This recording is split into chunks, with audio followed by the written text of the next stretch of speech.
guys and girls. Pleasure again. Pleasure to have you on, man. It's we have a little bit of conversation here and there, but look, again, big fan. As I told you before, I love people who are working in this industry, in the space, and of course, you got some great things going for you. So maybe you can explain to the audience what you're currently working on. Sure. Yeah. So my name is Elliot Roth. I am the founder and CEO of Spira. And Spira creates replacements for industrial chemicals in the supply chain using carbon negative algae. We work with a network of farms all over the world to produce ingredients for food, cosmetic, and textile companies. And we apply the same kind of technology in the developing world, the developed world, and in space. And so we create these small scale systems that we're gearing up to launch to the ISS to capture carbon using algae-based systems, treat wastewater, protect against any sort of radiation, and then produce not only food ingredients, but basic building blocks of materials that astronauts could use in different space-based environments. So I've had a passion for space for a long time. I'm very interested in enabling life in space that isn't just survival, but instead we can actually thrive in the cosmos. Got you. So first of all, I want to ask about algae. So this is a type of bacteria or a plant? Like what is it? How do you classify that? Yeah. So algae is the simplest plant imaginable, right? Like this is stuff that evolved back billions of years ago, about 3 billion years ago. You ended up having this evolutionary advantage gained from absorbing light from the sun. And that initial spark of life, as opposed to, creating energy from chemical synthesis, which was because the oceans were hot and boiling and like tons of stuff going on in the water itself. When you had these organisms start absorbing light and turning that into their self-made energy source, they produced oxygen as a byproduct. And what this did is it took the rich, soupy CO2 watery mess that was Earth billions of years ago and turned it into the Earth that we know today. So anytime you breathe in, like 70% of that oxygen comes from algae species. And that algae, as a very, very simple plant, evolved into all of the different types of plants that we see nowadays. Every single type of plant that we have now has a tiny bit of algae DNA in it.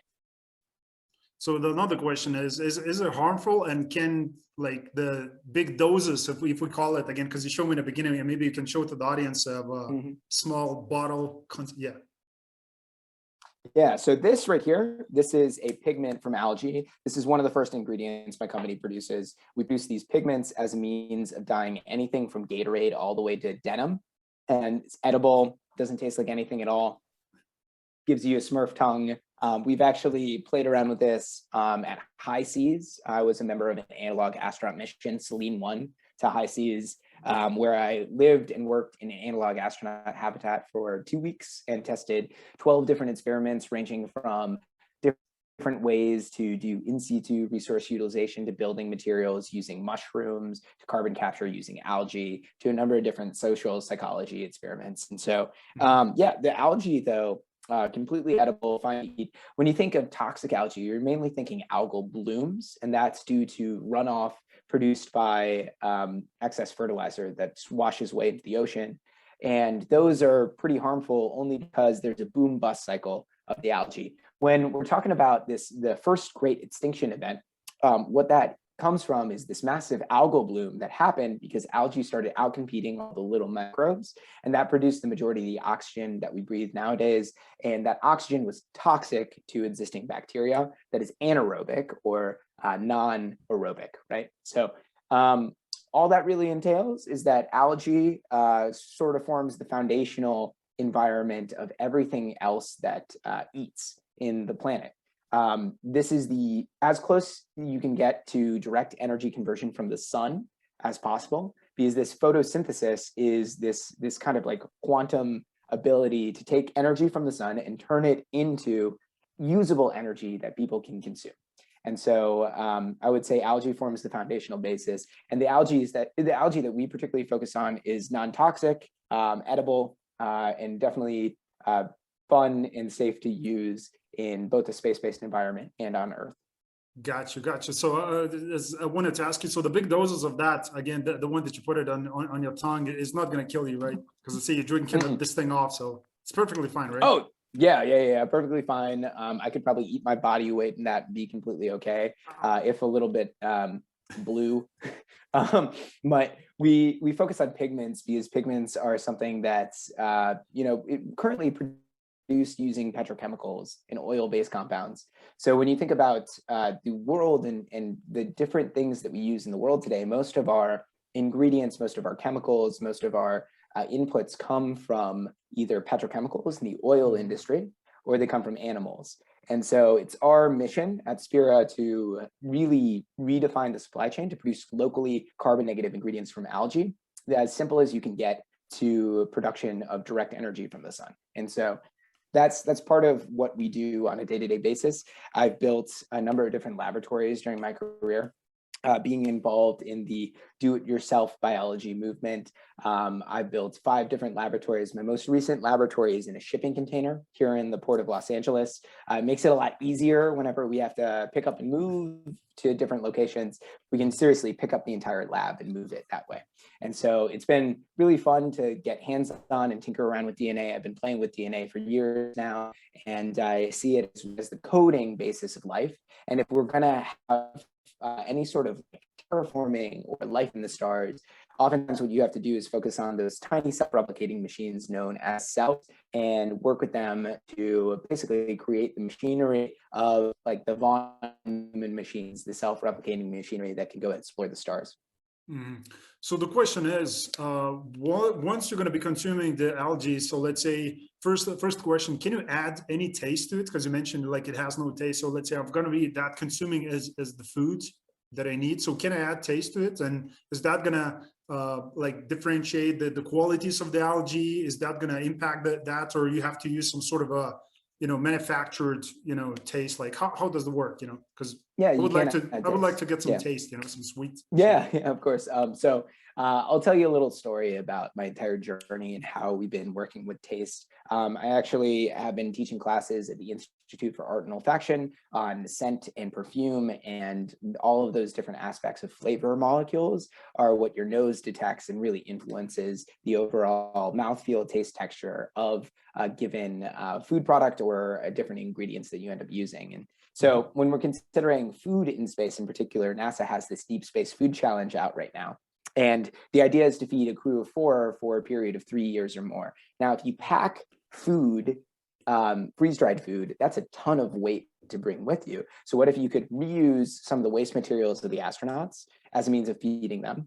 And then in addition, create something that is adaptable to different taste profiles, desires, different things that they would want to see when they're traveling to a place like Mars or perhaps Venus, a much better option. So when you're considering those sort of deep space food missions, I've actually, when I was getting started with Spira, the way that it got started is I was food insecure. I was doing consulting work. I had a couple of clients that never paid me, and I had a choice. I could either move into my parents' basement or try to figure it out. And so I cut expenses. I started couch surfing. I was living on less than $30 a month.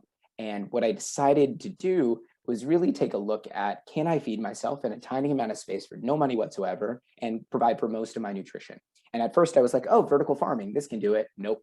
Vertical farming doesn't really provide much in the way of protein, macronutrients, or nutrition, right? And it's not fast growing enough. And so I turned to what NASA was doing for astronauts, and they were growing algae for astronauts as a part of their controlled ecological life support system, cells, or in the ESA. ESA was using, European Space Agency was doing Melissa, which is another acronym. They love acronyms in the space industry. So because they were both focused on algae as a main nutritional source for astronauts, I said, if astronauts are eating it, I'm probably good to eat it. So I started growing and eating algae in my laboratory, and then using that as my main protein intake for about 2.5 months.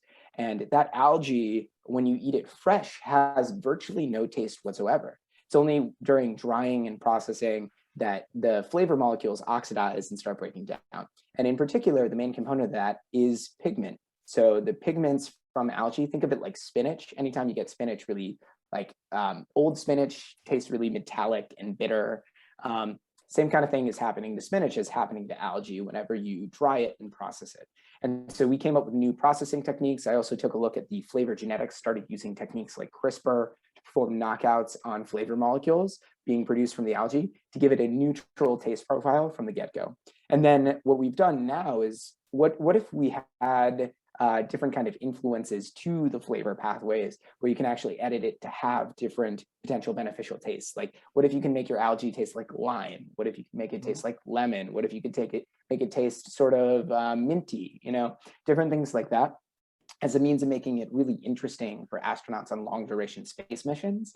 And those same sort of flavor pathways have potential health benefits as well, both from a variety of different aspects, but different kinds of antioxidant activity that prevents against free radicalization and cancer-causing issues that you experience from radiation in space, to a variety of other sort of potential benefits. And so the core idea is, at the end of the day, what we really want to move towards in the future in a post-scarcity world is similar to what they had in Star Trek, where you have a food replicator system where you press a button, you say Earl Grey tea hot, and you get exactly what comes out, and it's brewed using some variety of algae that has those flavor molecules in it already.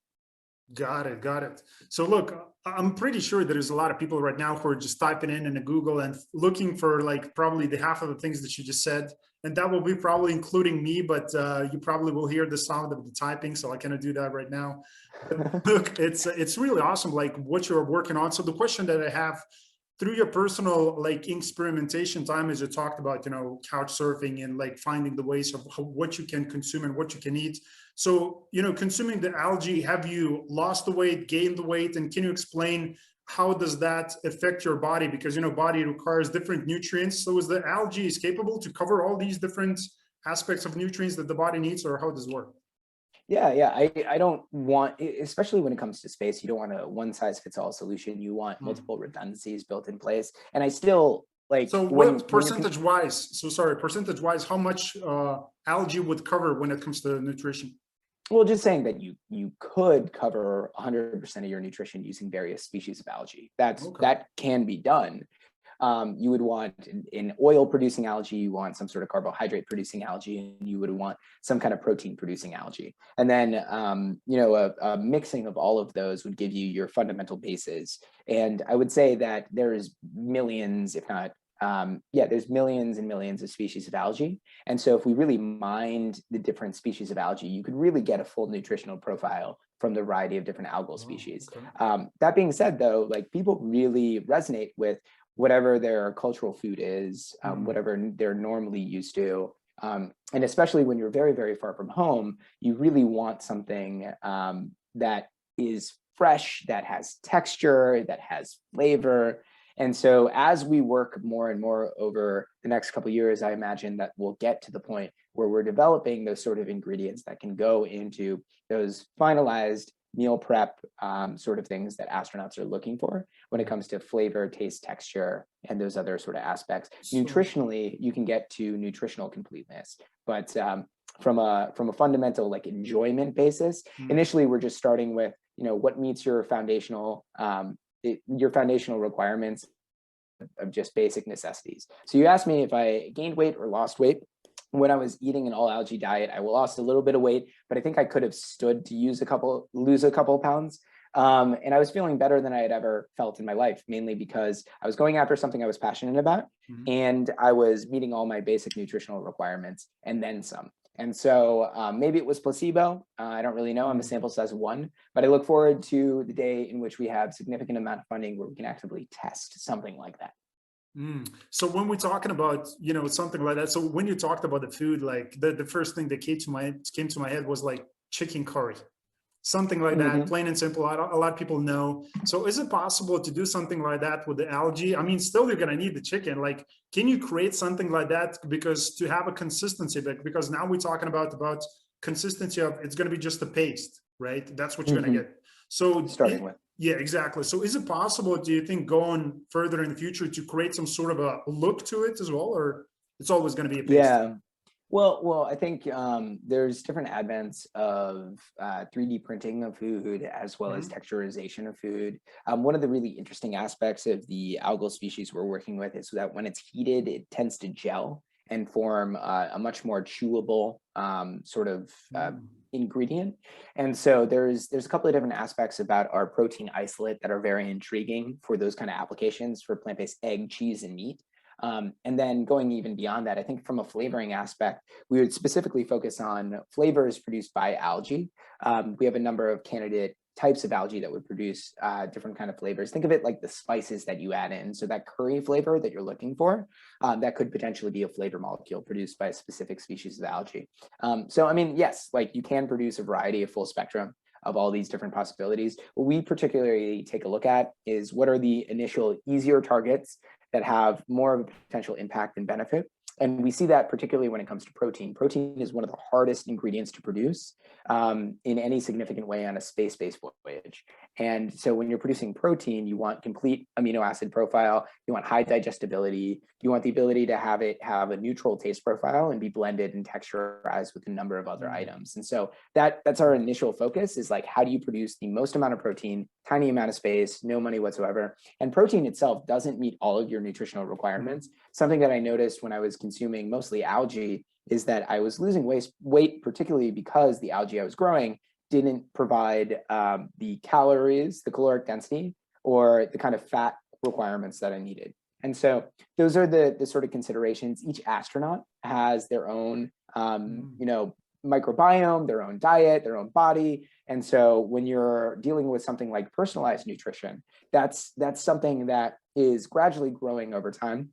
But I'm really excited about certain companies like plant-based meat companies, Impossible Foods, Beyond Meat, different kinds of different sort of techniques in food science, food tech, and in agriculture that are now producing the base ingredients that we'll end up using going into the future. It's really astounding to me that the majority of our food is produced by 15 plant species and about 5 different animals. And so something like that is pretty mind-blowing, that humanity exists on the basis of those 20 or so different species. And if we can expand the palette of different applicability, it enables us to really start working towards food justice, food security, and identifying different ways that we can actively go about providing nutrition for all.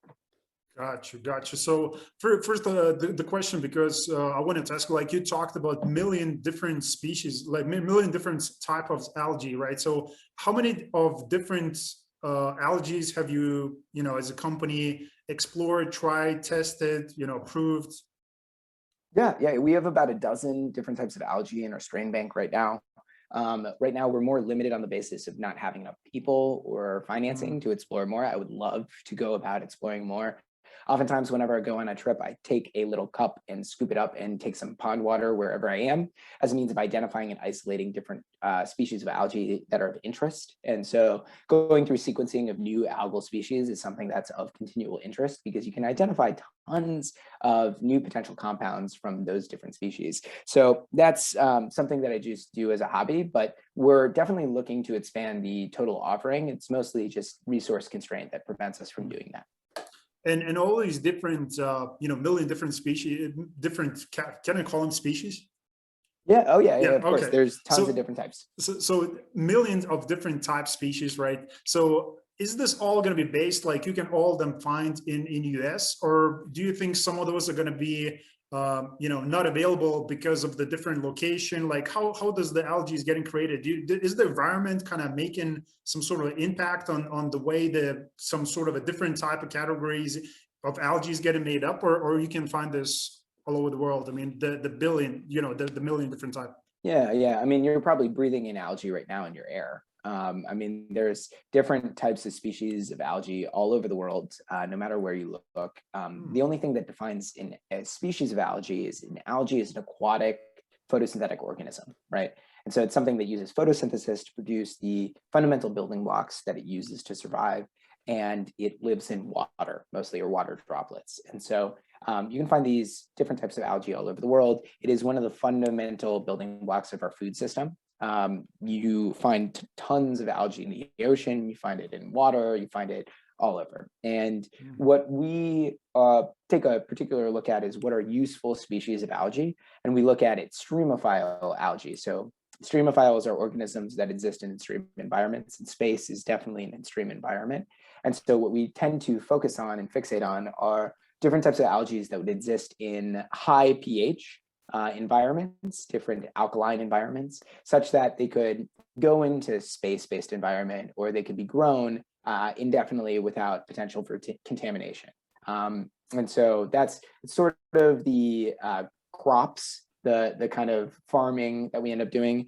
We work at 32 farms in 11 different countries, and mostly in the tropics, in regions of the globe where you can grow 350 days a year in sunshine without really any pause or rain or anything like that, mostly desert-based environments where water is scarce.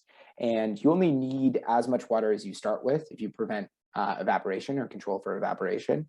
And our farmers, some of them have been producing for over 20 years, different types of algae. And so we produce over 40 metric tons of algae in terms of capacity that ships to us in the port of Los Angeles to be processed into ingredients for companies. And all of that algae is sucking down tons of CO2 from the environment and employing farmers in these developing countries. So places like India, Peru, Thailand, Indonesia, Burkina Faso, Mongolia, those are the places where we work with farmers as a means of enabling their sort of livelihoods in the best possible way. Mm-hmm. So in the case of extremophiles, as you talked about, so finding those, like what type of benefits are we talking about comparing to the kind of regular, if we can call it, algae? Yeah. So extremophiles are just resistant to contamination. They grow in extreme environments. It means that they also use a different kind of carbon as their carbon source. So they may use CO2 on occasion, but they preferentially absorb bicarbonate and carbonate-based salts. When you're talking about carbon capture, one of the key pieces of carbon capture is taking CO2 and storing it somehow. And so we recently applied for a NASA grant to take CO2 and convert it into carbonate, which is not only a main building material in things like limestone, different kinds of cement, but it is also something that can be used to feed algae ponds as a main carbon source. And so when you're taking a look at production in space, what you would want to do is deal with all the waste that astronauts could produce. Algae also has the extreme benefit of growing on nitrogen, phosphorus, and potassium, of which is produced from astronaut waste as well. And so you have the dual effect of carbon capture, wastewater treatment, and production of, in order to produce different kinds of ingredients that go into not only food products, but also into valuable building materials. Mm-hmm. So you talked about, again, the companies that you're working with, and you're supplying the algae that you're getting from all these different, suppliers on a global scale. So how is that being used currently on a daily basis? Maybe you can explain. Maybe we consuming these things and we don't pay enough attention, and we're really probably consuming a lot of the algae-based, type of foods. And do you think that could be applied, like fully applied into people's daily lives here on the planet? Because of course we're talking about, providing some sort of a different food for the astronauts, this kind of algae paste going further in the future, adding taste to it. So do you think that could change? Again, you talked about only a few options that we have here on the planet when it comes to foods. Do you think that could be fully used by people? I mean, forget about the meat, the plants, the eggs, whatever you're eating, eat algae like 24/7. Mm-hmm. Is that possible? Yeah, I wouldn't assume to say that it makes up 100% of somebody's diet, but I've done it. Like, you can also do it. I think that algae has a real potential of replacing mostly petrochemical and ingredients in animal products. So when you take a look at any artificially dyed food product, cosmetic product, textile product, what you have is the majority of the colors that we use nowadays, ranging from the foods we eat to the clothes we wear to different kind of cosmetics you put on our face. Anything that is dyed is normally dyed using oil. And that rainbow shimmer in gasoline, or the iridescent shine that you see on top of asphalt from leftover oil scum, all of that is what you're eating anytime you eat something that's artificially dyed. And so that nasty leftover oil gunk is something that, especially food companies, they've recognized that they need to completely replace and displace. By 2022 is when they're starting, and it's supposed to be completely phased out by 2025. And they look around for different colors in nature. I mean, you get red from beets, orange from carrots, yellow from turmeric. But when you look into nature, it's very rare to find blue, which is part of the reason why we focused on blue from algae. And algae is one of the known categories of organisms that produces blue pigments. And it's very rare to find blue pigments in nature. It's very energetically intensive to produce blue pigments. And so the algae that we grow produces blue pigments mostly for food companies. We're predominantly used in beverage products, candy, confectionery products, different kinds of cakes, cookies, lollipops, and cosmetics. So eyeshadow, blush, nail polish, hair dye. I'm working on a hair dye right now. And I tend to test and try all of the products as we make them. And so we sell predominantly to businesses in food cosmetics, and then we're starting to get into textiles for different kinds of denim dyeing, clothing dyeing. All of those sort of colors use oil-based compounds right now, petrochemical and petroleum as their main input. And so what this does is it produces a carbon negative way of producing a healthier, more sustainable alternative to these artificial colors and dyes. So that's like our first sort of product in the marketplace. And then the second is protein. And so protein forms the fundamental backbone of human consumption. You need to eat at least 60 grams of protein a day at minimum in order to survive. And so what we end up doing is producing an alternative ingredient that goes to the protein industry, particularly for plant-based cheese, egg, and meat. And the companies in that space are companies like Soylent, Beyond Meat, Impossible Foods, of which we've just started working with those companies. And that's kind of subject of where we're going, because that's a much larger market opportunity. That's something that there's a ton more consumption of protein than there is of colors. And so initially, we're just starting with colors, and then we'll start moving towards displacing animal proteins using algae-based proteins. Gotcha. So the food industry would be the place where you would like to focus on, right? That's the start. Yeah. So, yeah, we're starting there. Gotcha. So the second thing that you mentioned is clothing. So let's talk about the jeans in the case of that. So let's say you're using algae-based, dye, it's dye. Yeah, exactly. So is that going to last you the same? So let's say if it's going through the washing machine cycles, like time and over again, is that going to be a shorter period when the color is going to wear off, or is it going to be pretty much the same time frame? Well, that's the core of our technology. Is we use CRISPR, which is a genetic engineering technique, basically a word processor for DNA. We go in and very specifically edit sequences of DNA to enable that stability that you find in artificial colors, but in natural carbon negative pigments instead. And so we very specifically change the DNA of our pigments to make it so that it is stable in stuff like denim for multiple washes and able to be color fast. We're currently in the process of that right now. We got a grant from the National Science Foundation to enable dye stability of our initial pigments, and hope to publish data on that in September. Got it. So we're waiting for that update as well.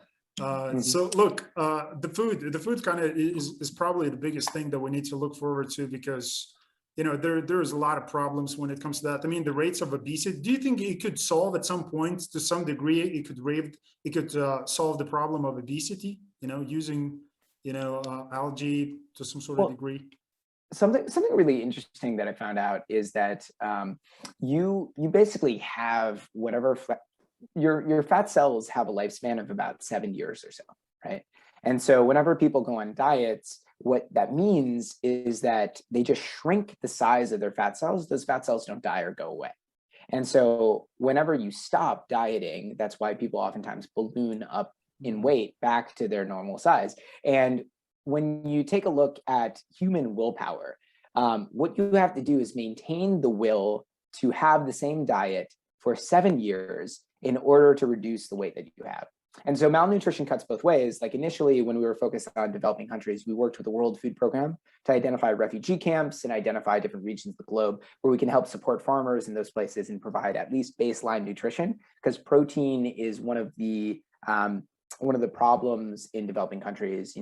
45% of children under 5 die of malnutrition because of lack of protein, especially from wasting diseases like kwashiorkor, like the large distended bellies and things like that you see in different kind of fundraising commercials. And so focusing on developing countries and farming in developing countries is part of the reason why we do that. And places like Lake Chad, where they originally farmed spirulina, the Kanembu tribe there, is one of the only regions of the globe that doesn't have malnutrition because they particularly eat algae. And so going beyond that to the other side of the spectrum of overeating, it's really eating the wrong things. And so when you have these fat cells with 7-year lifespan, you have to maintain that diet for 7 years. And the minute that you go to a place like McDonald's or KFC or different kinds of fast food is the minute that you then reverse the effects of whatever diet plan you were on. And so it's our motivation to replace the fundamental ingredients in some of those fast food environments, in like TV dinners, so that somebody in Nebraska who's just trying to eat healthier, they can go eat the same things that they've been eating before, and these kind of like fast food sort of options, and then reverse the effects of malnutrition from not getting the right kind of nutrition. We're displacing and replacing the harmful ingredients and replacing them with not only more sustainable carbon negative ingredients, but those that also confer more of a health benefit to people so that they aren't overweight. So yes, I think over time in the next 5 to 10 years, my main objective is to be packing for a trip, going somewhere and having most of the products that I pack with me have some variety of algae-based ingredients in them that confer more of a health advantage and are much healthier for me and the planet. Mm-hmm. So, and this is going to be, so when we're talking about consuming this fast food, who's going to be, again, algae-based, talking about KFC, McDonald's, any of these brands. So do you think this is going to be a kind of safe, kind of better option for these people? Are we talking about everybody, or it depends on everybody's genes, the type the type of human body that they have? Like, is this on a, applicable to everybody? Is this going to be kind of, healthy eating for everybody, or it still depends per human, like per individual basis? I would hope so. I mean, so far we haven't seen any allergenic effect. This kind of spirulina has been consumed all the way since the time of the Aztecs. The Aztecs actually had, back in the 1500s, they eat it during times of famine. Sorry for interrupting. Do you believe that we have a little bit different system when it comes to our bodies and the way we eat and the way we live our lifestyle? Because you're talking about the Aztecs, and I'm pretty sure it was going that they consume similar, probably algae-based or whatever food. So, I'm just saying that it's been consumed for hundreds of years without any sort of allergenic effects. I would say that everybody has a different body type and everybody needs a slightly different nutrition. And this isn't a one-size-fits-all solution. I don't think, at the end of the day, I'm not self-important enough to think that you're only going to eat algae. I just think that it should be more of a core part of our diets, particularly because it is not only healthier to consume, but it's better for the planet. And that's part of the reason why my motivation is to say, hey, like, let's replace some of the harmful ingredients that we are currently consuming, because I think that's a win-win. Not only are we displacing these harmful ingredients and preventing them from causing malnutrition and emitting carbon dioxide into the environment, but we're also reversing some of the negative health effects by having a much healthier and more nutritious alternative. Reversing the negative health effects? Yeah. So like, if you are constantly eating red meat, as an example, and you shift to an algae-based protein supply, something that is the same sort of texture, taste, I really want us to be able to create the better nutritional outcomes without substituting on taste, because that seems to be the main hurdle for people, and it seems to be the main concern. And so our focus really is creating neutral and better tasting flavor profiles to completely displace any sort of red meat or different kinds of things that could cause cancer, lead to negative health effects, and other such things. So that's what I mean by that, is that we want to create better alternatives without sacrificing taste and using those as a means of displacing stuff that currently causes people a lot of problems. Like, if you consistently eat red meat, you are going to have heart issues. So these are the sort of potential health effects and ways of stemming and reversing the negative health consequences of our current diets. So what do you think the marketing campaign should look like, again, for this? Do you think it should be something that has to be done, unscum to panyum, man, or green is good, or I've thought about it a long time, and I think the best kind of ingredients, the best kind of changes occur without you really noticing.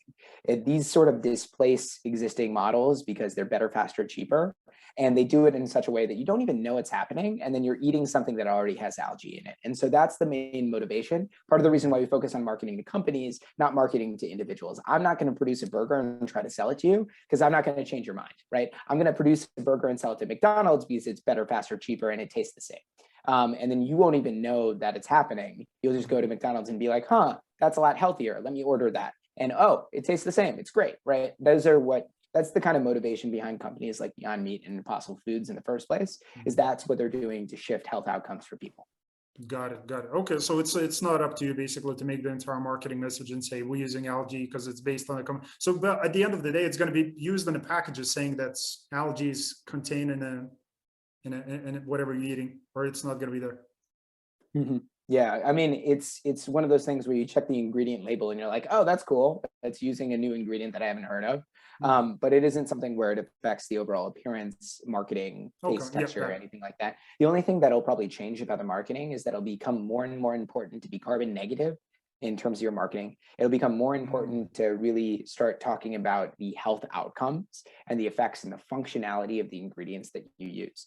And so we already see health benefits from using algae, and those are the things that can be marketed through the label of the end products. But as a company, we mainly sell to other companies. We don't market to consumers. Yep. And do you think we're in this place where people are going to go towards, because like during the COVID times, the amount of fitness instructors that I see coming up, like it's crazy insane. So do you believe we're at the time actually where, we're going to head towards that, as you're talking about, some healthy type of foods, again, algae based or whatever other options that might be there? Do you think we're ready for that change, or do you think it's going to be over 50 or 100 years that we can actually, everybody can eat, at least let's say 90%, everybody can eat healthy, or at least in a healthy way? I think that part of our issue, and this is stemming from why I started Spira in the first place, is that our global supply chains make it so that it's very difficult to eat healthy. We have food traveling to us from all over the world. Like when you look at the avocados in your supermarket, they come from the south of Spain or Mexico. They traveled hundreds, if not thousands of miles to reach you. And because of that, because we're not eating locally, not only is that emitting more carbon dioxide into the environment, but it's also making it so that the nutrition of the products that you get are already degraded when they reach you. And it makes it so that the sort of varied diets that we're looking at and the health outcomes that we want to get, we're not able to get. And so until we get to a system where you're producing most of the nutritional requirements that you need locally in a sustainable way, I think it's almost like an undoing and redoing of the food system. So we need new types of species that people consume on a day-to-day basis, something going beyond those 20 species that I mentioned. And then in addition, we need more local production of these sort of food ingredients that go into our food system. And so I think that, yes, eventually we can get to a point where food, I truly believe food is a universal right. Like having basic nutrition is something that should not even be an argument. Basic healthy nutrition should be a requirement for everybody. And you have tons of ramifications of the fact that we don't feed people, seen in the US system, in global systems too. So like, just like water from a tap, you should be able to, in electricity from the wall, it's a utility. And basic nutrition is a utility, and it's something that really affects your overall health over time. And it's something that I can see us moving towards a future in which the basic nutritional requirements are a fundamental right. And so that's sort of the future that I'm pushing for. And especially in a space-based environment, you need that. If you don't have your fundamental nutritional requirements met, you're going to starve in space. And we don't want a situation like that. Otherwise, no one would go. Exactly. Love you want it. a Mark Watney situation, Yeah, love it. Again, I love the fact that you work, because this is a really huge problem that you're looking to tackle. I mean, you're drinking that stuff while you're talking, and now I'm sitting here like, man, I would like to get a taste of that as well. It looks good. Yeah. You can go to our website to pick up samples, SpiraInc.com. You can check out our Instagram to see Spira Inc. on Instagram, SpiraInc. All the links are going to be there. So look, the question that I wanted to ask you, sorry again, so that you're going to be, looking to supply the astronauts, first of all, who is going to be making those trips and, groundbreaking moments of space exploration. And again, we have a couple of missions. The one is, of course, Artemis. We're looking to go back to the moon first, later in the moon. Again, exciting times. We're going to be traveling to the Mars at some point. But at the same time, you're looking towards Venus. So can you explain what's happening? Yeah. So I am a Venusian through and through. I think it's really stupid to go to Mars. I would rather go on vacation to a place that's sunny and beautiful. Yeah. So when people think of Venus, they normally think of the surface of Venus, which is a hellscape, right? It's 450 degrees Fahrenheit or more. It melts lead. It's really intense down there. It's high pressure, high temperature, 95 atmospheres of CO2 pushing down on you. But what people don't really pay attention to is the upper atmosphere of Venus. So about 50 kilometers above the surface of Venus is the only place in our current solar system that is Earth temperature and pressure normal, that we know of. And it's the same sort of temperature, it's the same sort of pressure. That means that you can walk around outside with just a thin layer covering you, protecting you from the caustic atmosphere. It is definitely like a sulfur acidic atmosphere. And then with like a simple rebreather, you'd be completely fine. No decompression, nothing like that. And what's really astounding is that because the atmosphere is so thick, it's so dense, 95 atmospheres of CO2, a normal air mixture can actually float on top of that atmosphere. So if you just have a 1 ATM atmosphere of normally what you would find in any sort of pressurized vessel, you end up having it float on top of the overall atmosphere of Venus. It has neutral buoyancy. And so something like that is really intriguing because the trip to Venus is not only shorter than Mars, it's only 4 months as opposed to 6 months.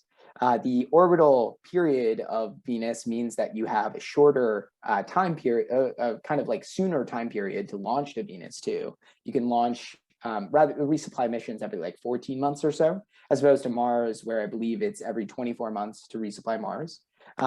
And then in addition, you can aerobrake in the upper atmosphere, which Mars, because it has such a flimsy atmosphere, it's very difficult to land things on Mars. Venus also has a similar gravity to Earth. You don't need to worry about bone density loss or anything like that. In addition, it has a higher solar insolation, so you have more power. And then it also has CO2. CO2 is a perfect substrate for different kinds of organisms like algae or plants to grow on. And so what that means is that you can start growing structures or growing organisms or growing basic materials and things to eat in the upper atmosphere of Venus. And a lot of people say, like, what about water, potential ramifications there? Well, the sulfuric acid in the atmosphere can be converted into water through the very nature of just taking the hydrogen ions off of that. And so all of these things kind of showcase that Venus is a really good potential option for livability. I would much rather live in a beautiful sunlit, eternal sunshine cloud city in the upper atmosphere of Venus than in the cold, dark caverns of Mars, where it's freezing all the time, right? I would much rather live on Venus. And I think that the sort of research that can be conducted in the upper atmosphere of Venus on different life signatures that have already been shown or potentially demonstrated are really intriguing and begs the question, let's send more probes there, let's send more missions there, and let's set up an outpost on another planet on Venus as opposed to Mars. If we had excessive funding, I would think that it's not even a competition, like let's do both. But if I had the option, if I was in charge of NASA, I would definitely shift focus to a place like Venus. I think the surfacism, this idea that we have to live on the surface, is really malformed. I think that humanity needs to adapt to the cosmos in order to venture out from Earth. I don't think that we're going to see much success in trying to adapt another planet to fit us without a significant period of time and a significant amount of resources. And so the best possible case for us to do something far simply is to, adapt to that environment. And I would love to go on a mission to Venus. I've already been on an analog astronaut mission, and I've been thinking of how to hijack the Goodyear blimp to try to do a simulation of something like that. That is awesome. That's very interesting. Like, I don't think I had anybody on the show yet who talked about, occupying Venus. And I think that's going to be another hashtag floating around on social media, Occupy Venus. So, it's a very interesting idea. The question is, if you're a guy somewhere in California, you're in California, right? Yes. So a lot of people in California, they have some really great ideas over there. I talk to a lot of people. So if there's a guy in California who's building this company, have all these ideas, and you think we can pull them off, why don't we have a private, agency or, a space agency who would be paying attention to that right now? Yeah. What's Well, happening? Peter Beck from Rocket Labs actually has publicly said that Venus is a much better option than Mars, and they're gearing up to send a mission to Venus as a private space company. And so there are options out there. They're located in Huntington Beach here in California. And so there are many people who are starting to come around to this possibility of, hey, you know, maybe Mars isn't the best situation. Maybe it's not the best place to live. And, you know, there's open claim over the upper atmosphere of Venus right now. And I would say that where I'm positioning my company is to create organisms that help terraform places like this, or help supply life in the outer solar system, stuff that absorbs CO2 and converts it into useful materials. And so those are the sort of places that I can see us moving towards, and the kind of technology that I see us developing in the future. And you talked about the habitable kind of conditions will be 50 kilometers above the surface? Correct, yeah. So about 50 kilometers above. How are we going to achieve the living conditions? I mean, we created, how we can live there? I mean, we're talking about, you talked about, you mentioned Sky City. Like like I said before, a normal atmospheric pressure, like a normal air mix, like 20% oxygen, 70% nitrogen, floats on top of that kind of atmospheric pressure of CO2. And so you really only need to fill like a blimp, you know, a normal spaceship. And with the right kind of design of the spaceship, you achieve neutral buoyancy. You can see this in different sort of experiments of floating on top of CO2, and like there's different environments that you can create. And you can do this on a small scale to float something on top of CO2.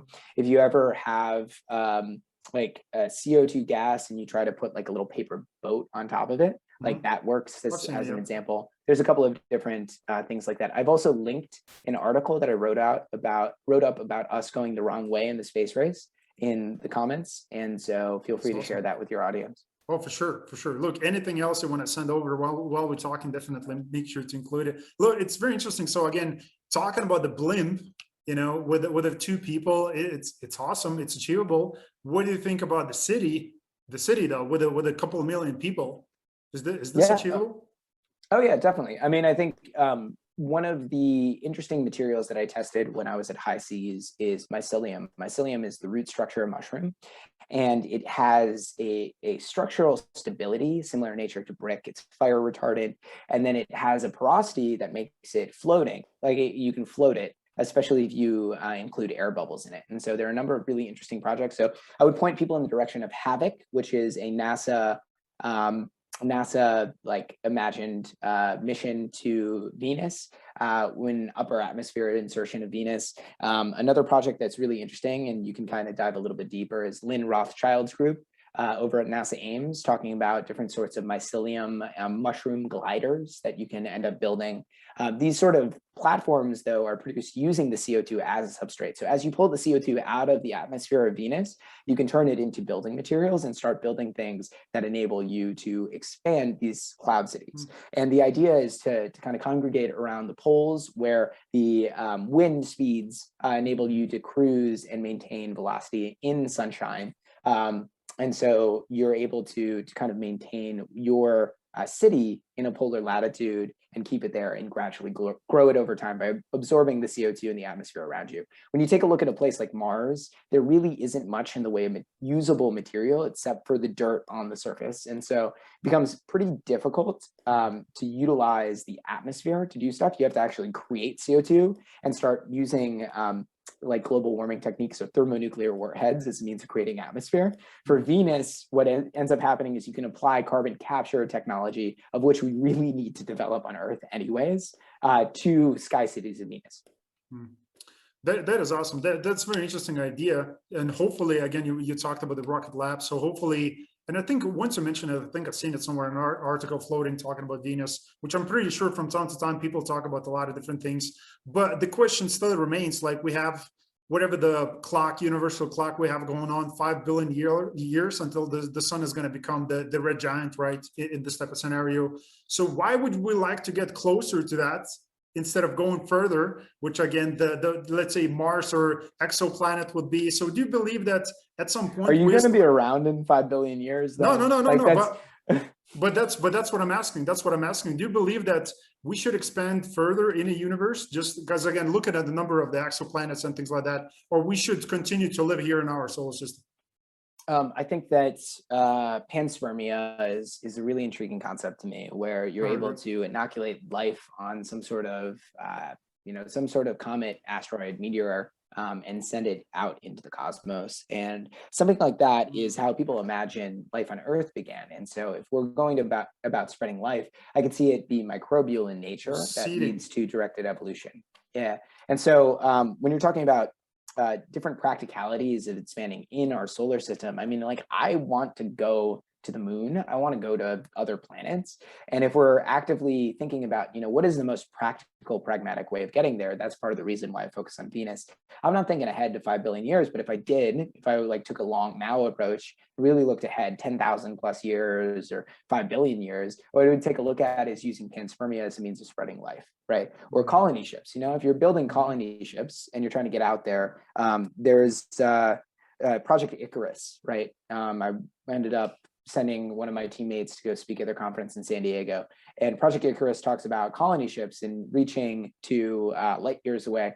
If you're building a colony ship, you need a way to supply those people indefinitely, recapturing and recirculating the waste in a circular closed loop system. And so something like that is where algae really has an effect, and where you can use these microbes for people's benefit. I mean, we exist on a biosphere right now that's a completely closed loop system. And so when you take a look at this pale blue dot, this sort of floating biosphere, we have the full ability of recreating something like that and sending it out into the cosmos. Mm-hmm. Gotcha. So do you believe, again, just looking at the situation that we're currently in, and thank God, because of people just like yourself and the companies that you're creating and the other people, there's a lot of startup companies who are coming up, these days, because space is becoming a very important thing, and it definitely is. So do you believe there is a hope for people? Because I talk with a lot of people and everybody gives their own personal opinions. So I would like to get yours, just whatever the conflicts we're having here on the planet. Do you believe this is, the positive outcome will come from this? We're going to destruct ourselves. We're not talking about 5 billion years ahead. This is the kind of, that's where we're born and that's where we're going to die. We're going to kill ourselves because global warming, all these different issues, right? What do you think is going to happen, just from your own perspective and the things that you read about? I love working with people in space, because I think that for some reason, all of us have experienced the overview effect from a very early age, where we take a look at planet Earth and the borders dissolve and you become much more of a humanist than anything else, where you truly believe in the potential future of humanity. And this sort of techno-utopianism is one of the only approaches that I know that has the potential of making things happen. And so there's some that want us to go back to this feudal tribal sort of mentality of the way that we used to do things because it was much better back then. But I think that's a fallacy. Like, we are on a technology bike and that bike is moving. And just like Albert Einstein said, if you stop riding a bike, you're going to fall off, right? And so those forces of momentum make it such that you're going to hop on this gravy train or you're going to be left behind. And in particular, when it comes to dealing with the problems and challenges of our globe, I think that those problems and challenges won't go away. They'll just change and they'll become different. And the hope is, and the belief, and the only reason why I'm working now, as opposed to being curled up in a ball somewhere crying, is because I truly believe we can solve these challenges and that they'll change and they'll be different, and that we won't wipe out humanity in a nuclear catastrophe or a pandemic or whatever sort of insane kind of environment. And I think a testament to people is the adaptability and the sort of care and love that we have for each other in the world. And so I'm not jaded enough to believe that we aren't going to solve these challenges. I'm definitely jaded enough to think that these challenges are going to change, and that if we don't solve the first problems, we can't solve the second problems. And so I'm really excited to see future problems and questions that arise as we develop more things, as we start exploring and discovering what's truly there. Exactly. So look, you're a business owner, and that's why it's easy for you to talk about solving problems, because that's what you do as the business owner. You had seven different startups that you started before, and I would love to ask you a few questions, of course, about that. But the way you look at things is just like continuously solving problems, and that's, again, all the different companies you're talking about, SpaceX or any other company, they're always going to be solving problems and looking for ways to solve bigger and bigger problems going in the future. But the thing is, we cannot solve all the problems and the many more that we will create ourselves by just a handful of people. it has to be many more. We're talking about billions, probably billions of people have to be working on these problems, which I'm sure there are no billion different companies for now, at least in the space industry, who are looking and having the same vision as you, So what would you recommend, coming back to the startup experience, for the people who are, watching or listening to this episode? They want to start something in a space industry, any type of business that could lead to solving these big problems. So what type of experience or advice would you recommend to those people? So one of the core aspects of the space industry that I think is pretty faulty is trying to do something that is grandiose without having a pragmatic approach to it. And there's many people who say, yeah, once I get to the moon, this is what I would do on the moon. Well, first and foremost, try to figure out how exactly you're going to get there. That's step one. And I think that with the new rocket companies that are now here, it's important to figure out what is the cost to get into space and how do you leverage the existing resources out there, and then do something unique. Don't try to recreate the wheel. Don't try to directly compete with somebody that's already there. Try to figure out something where you and your skill set and your expertise is well suited to actively move the needle when it comes to space challenges and different things. I think in particular, something that hasn't been focused on as much is life in space. We're talking about getting to space, and there's a bunch of companies working on that challenge and that problem. But once you're in space, what is life going to be like? And how do you actually enable life in space in the best possible way? And then what do you do to build solutions for those companies that are getting there in the first place, or for the government agencies? In addition, try to create a pathway or some sort of consistent way of reaching out to people so that you have an excuse to say, hey, can I ask you a couple of questions, or can I work with you on something? Volunteer your time and try to work for these companies that are actively pursuing space-based endeavors, so you get some research and opportunities and experience under your belt so that you know what works and what doesn't. And then just start building stuff. I mean, at the end of the day, the people that are builders, the ones that actually get shit done and make things happen. And so if you're building something, if you're trying something, if you're testing something, if you have a lab, if you're experimenting, if you're inventing, then you're actively doing something worthwhile. And then a really key pivotal point that I would make for anybody in the space industry: make sure it's not just for space. If it's just for space, you're screwed, right? You're never going to get off the ground. You're never going to get started. You want it to be applied to Earth and in space. Otherwise, there's no way of getting going. And so start off with doing things on Earth first, because you're not in space yet. And then once you're in space, then you can do space things, right? But there's plenty of money, and there's more and more money out there. There's more and more opportunities and resources available. And then people in the space industry are definitely open and receptive for conversations. Don't expect to get in touch with Elon Musk, but you will be able to get in touch with someone somewhere as a means of talking about your idea. And put it out there. Don't be afraid of sharing it.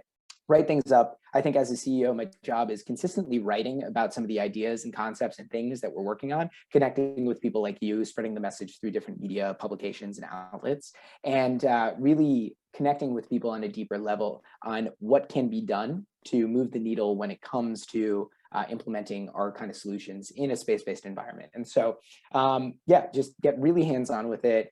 Talk about it all the time. Talk about it to anybody who's going to listen. Take feedback and critiques on your ideas, and then try to figure out where your unique skill set and idea fits in the overall context so that it's unique and different and helps everybody else in the industry. Gotcha. Okay, that's a really great advice, because we have to focus, at least for now, the best advice as you gave, that we have to focus here on the consumers here on the planet, because unless you have access to hundreds of millions or billions of dollars, and you can survive for, just like Elon Musk, for 6-7 years, continue to fail and continue to, pour the money into the project. Of course, a lot of startups don't have that, ability to do.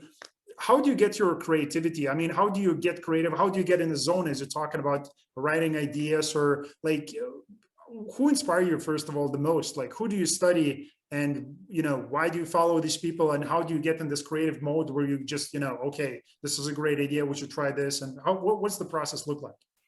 Yeah, I think from a creative standpoint, oftentimes what I start with is science fiction. I start learning from fiction as a means of influencing my thought process. And I was an avid consumer of science fiction as a kid. The Mars trilogy series by Kim Stanley Robinson definitely influenced me. Stuff like, Kurt Vonnegut, one of my favorite authors. And so when you take a look at science fiction, Foundation series by Isaac Asimov or Arthur C. Clarke, all of that really significantly puts you in this future-based context where you're imagining what is a future possibility? What is the future going to be like? And whenever you imagine a future, what I do is I take a look at what is the utopia that I want to build in the world and how do you step back from that and then work back towards that utopia. So start off with what is the ideal outcome of your work, and then work backwards and then try to build steps back forwards. And so whenever I'm imagining and brainstorming, I tend to come up with 100 ideas on a given subject of some sort, and then cross them out and eliminate till I get down to maybe 10, and then start testing and kind of ideating around that, writing up different things about it, and then center on 3. And then I put those 3 out into the world to really like test and experiment and get physical and hands-on and do different kinds of sprints to figure out whether or not they're going to work, and then pare it down to 1 that I'm actively working on. And I'm constantly testing and iterating on my ideas by asking questions of people, going out there and talking to subject matter experts. There's really like 3 ways that I learn about ideas. The first is reading about it. The second is experience and like testing it. And then the third is from subject matter experts. So as long as you're going about those 3 different things and learning from those sort of resources out there in the field, that's how you start developing your idea a little bit more. I would say start killing your babies early. Your babies are your ideas, your sort of passion and everything like that. If somebody says, hey, that's not going to really work, go ask somebody else. And if a couple of people say that, then it's definitely not going to work. And there is this passion and drive that comes from continually having people say no and being okay with it. And I went through this period of time where I called it rejection therapy, where I would go out into the world and I would try to get rejected by people. And I wouldn't have a good day until I got rejected for asking what I needed. And there's this fear of failure that people have baked into them, where you are afraid of asking for what you really need. You're afraid of trying something or putting something out there. And I say that's bullshit, right? Like, the worst thing that somebody could say is they could say no, or they could ignore you. And that's it. That's all that happens. And so flipped it on its head and made it so that I was able to see rejection as a positive thing. I would get free rides places. I would get people to buy me drinks, things like that. And it turned it something that used to be a fear into a much more positive thing. And now I'm really good at asking for what I need. Different things like that are these different tips and tricks and skill sets. And you need to realize that the person who's starting this idea or business or whatever is not the person who you need to be yet. And that you are a process, just like your business or your idea is a process. And you'll eventually get to a point where you are a different person altogether, and that person is the right person. So be okay with working on yourself, be okay with working on the idea, be okay with being wrong and saying, I don't know, because then you'll find out. Exactly. Just be in love with the process, right? Just be in love with that. So, okay, gotcha. So again, you did, because psychology is a huge topic. We're talking about nutrition, which again, there's another huge, problem that you're looking to solve with your company, which is great. Again, having analog missions under your belt, like you did, a little bit there. So from a psychological standpoint, do you believe, like, how far we are from those moments of, traveling interstellar or just, living on the different planets? We're talking about hundreds of millions of people living on the same place, kind of probably some sort of a type of domes, those scenarios kind of being some sort of in a lockdown situation, just with the other people that you don't know, right? So from a psychological standpoint, do you believe we could be ready for that type of change, or we still need to work on this as well? Yeah, so I went to High Seas, which is the Hawaii space simulation mission, and it's in a dome about 9,000 feet up the side of a volcano in Hawaii. And I was there with 5 strangers, most of whom had advanced PhDs or degrees, completely out of my element. But for a period of 2 weeks, they were family. And it was really fantastic to go through that sort of experience with a group of people that I think were psychologically like puzzle pieces. And I conducted 4 different psych experiments Yeah, 4 different psych experiments when I was there. One of them was about the efficacy of the team and the efficacy of individuals. One of them was about journal entries. Another was about emotional ability. And then the other was about sounds in the environment and a sense of homesickness or feeling at home during sunrise and sunset. And so all those different psychological experiments were tested because I think analog experiments in particular, they test technology, sure, but more so what they test are the squishy bits of space travel. And it's really important to test the squishy bits because I find that the thing that's going to cause missions to fail, if it's not a technological problem, which is something that can be accounted for and addressed well in advance, will be a social interaction, because humans are very social creatures. And the design of these high-performing teams in extreme environments is really important. And it's something that has been not studied as much because people don't subject themselves to these kind of experiments. They don't subject themselves to eating freeze-dried food for a period of 2 weeks, or peeing in a non-flush toilet or composting toilet, or going about not seeing sunlight or going outside for long stretches of time, and wearing spacesuits anytime you interact outside, never feeling like the wind against your skin or other things like that. And it has a ton of weird effects on the human psyche. But I do think that with the right mix of people, it becomes not only tolerable, but really enjoyable. Like, I really enjoyed and treasured my time in the habitat, and I could see myself doing a much longer mission with the same people, but with a different group of people, it could be completely different. And so I think design of teams is going to be exceptionally important, and places like analog missions give you the opportunity to figure out how to best design teams. So the solution would be just to have many more analog missions globally, on a global scale, right? We're the best kind of guinea pigs, man. There's a group called Sensoria that is organizing a number of different analog missions to places like Lunares, which is an analog site in Poland, or the MDRS in Utah, or High Seas in Hawaii. And so all these different locations enable us to have much more many more trials on the different types of teams, the psychology of those teams, sensing the health and what is the best possible combination of people in order to yield the best outcome. And we were really lucky in the sense that we formed a really solid core family unit. Just due to the personalities on the team, all of us were really adaptable. There was a lot of humor there, and that yielded a really great mission outcome, and something where I'm in touch with all of my crewmates from High Seas pretty much on a weekly basis. Got you. Okay. So look, you need to do with this algae thing, because maybe you can insert some sort of a, I don't know, molecule, use something to just to keep the spirit going, for the people once they're going to be able to lock down something. We were talking about, I have this joke where I want to put oxytocin in our algae and call it love potion number slime. Here you go. And it's one of those things where that love hormone, the love molecule, could potentially do stuff like if you aerosolize it in an Israeli-Palestinian conflict negotiation room, maybe that'll solve the Israeli-Palestinian conflict. But like, jokes like that aside, I think that, the psychological stimulation of other people, things like, Dungeons and Dragons are going to be really important on long duration space missions. Those role-playing games are really interesting because it makes it such that you don't have to bring stuff to play these games, but games enable conflict on the outside of the group dynamic. You don't look for conflict internally, you look for conflict on the outside and kind of play these games. I think that's really interesting. I think some of the other interesting things was the sound and noise design, different things that make it feel like home, personalization, the ability to kind of connect with people on a deeper, more personal level. I conducted interviews of all my crewmates to figure out why they were there, because it takes a very particular type of person to be a part of an analog mission. I also think that there's other sort of psychological ramifications of food in particular. Like, if you eat the same bland food every single day, you have the same sort of freeze-dried outcomes, like, then it's going to be a really bad situation mentally. It affects your microbiome, it affects your brain, it affects a whole lot of other things. And then exercise and getting outdoors and breathing fresh air, it really, really matters to human psyche and condition. Seeing plants, caring for something, growing something, having a pet of some sort. All of these are different things that are core parts of the human identity and experience that we don't necessarily get in an analog space environment, that should be tested in that environment prior to going into space. Got you.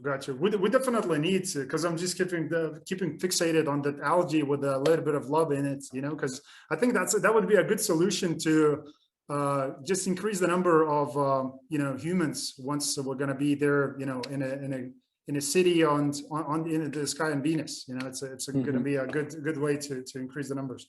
So look, last question that I have here. Again, I just love the things that you're working on. A lot of that is going to include myself, as I told you before, Googling a lot of stuff, kind of rewatching and understanding a little bit more in depth, because this is a very unique, subject. And again, I didn't have anybody, because I don't know how much of the competition do you have in the industry that you're currently in. I'm pretty sure there may be a few companies, but this is really important thing and things that you're working on. So, it's really awesome. And by the way, how old are you? I didn't ask you that before. I am 27. 27. And I've been working on this company for almost 5 years. Actually, it'll be 5 years starting in 2 days. That is awesome. That is awesome. So maybe it's a little bit too early to ask you that question, because where you are in the cycle, because you're 27, you're just, things are just starting out for you personally. You're building now this company successfully. So, but still, regardless of your age, like what type of footprint or the legacy would you believe that you would leave behind you? Yeah, I think I'm going to answer that in a kind of roundabout way. So I think there are 4 deaths that somebody experiences. So the first death is your own death, your own personal death, right? The second death is when people forget who you are. Third death is when everything that you've created and any sort of impact of your creations ends up dying. And then the fourth death is like the overall death in entropy of the universe. And I would say that most of my projects, the eventual overall goal and the outcome is to fight against that fourth death. But I think that in terms of overall legacy, the sort of things and outcomes that I have a lot of individual one-on-one personal legacy of like really helping people in my community. I've set up a number of hacker houses and really work with my friends to try to enable their own passions and pursuits. The other sort of external, more broad-based outcome is I really want to find different ways to solving people's basic needs, enabling communities that serve as tools of entrepreneurial opportunity. And from the basic needs standpoint, I think that it's a basic human right to have your fundamental needs met so that you're never fearing of dying. You're never fearing of not having just the basic human requirements. And at the end of the day, I think that the humanity's backup plan of going to another planet is one of those things where we can start solving for the third death or fourth death, starting to get there. And so that's where I'm working towards. But initially, it's just building communities that serve as tools of entrepreneurial opportunity. It's the kind of legacy that I want to leave, and I think I'm doing that right now. From company building, from different community building, nonprofits, other things like that. The second thing is affecting change by solving for people's basic needs, food, water, shelter, different things that could potentially harm you or hurt you, leading to a much more equitable and just globe and society, and enabling access and distribution to those sort of basic requirements, and then tools of creating new things. And then finally, working towards solving for the third and fourth death that I talked about, the elimination of everything that humanity has created, and then the eventual entropy of the universe. I think that's the main purpose of life, is to rally and struggle against that sort of entropy and chaos that's out there. Jesus. What else you can add? I mean, what else you can add? Look, I don't know. If people want to connect with me, you can email me Sure. at Elliot, ELLIOT at Spira Inc, SPIRAINC.com. You can check us out on Instagram or on our website, spirainc.com. And yeah, if you want to connect with me more personally, my handle is at that Mr. E, THATMRE. Those are the best ways to end up reaching me on all social platforms. Here we go. And all those links, including the email, everything is going to be there in the show notes. So it's easier for you guys and girls to grab. Again, this man, as it's all in a bit, kind of in the beginning, he's looking for funding, for probably collaborations, for more companies to do business with. So anybody who's watching or listening, if you know maybe somebody in that particular industry, you think it could be great to make that type of connection, make sure to make it. I mean, nothing else to add here. You kind of blew me away, with all the conversation, all the great things that you're working on. So it's really great. So guys, I hope you enjoyed this episode. Elliot, again, pleasure to meet you today. Appreciate the time. And ladies and gentlemen, it's been Elliot Roth. So thank you for watching.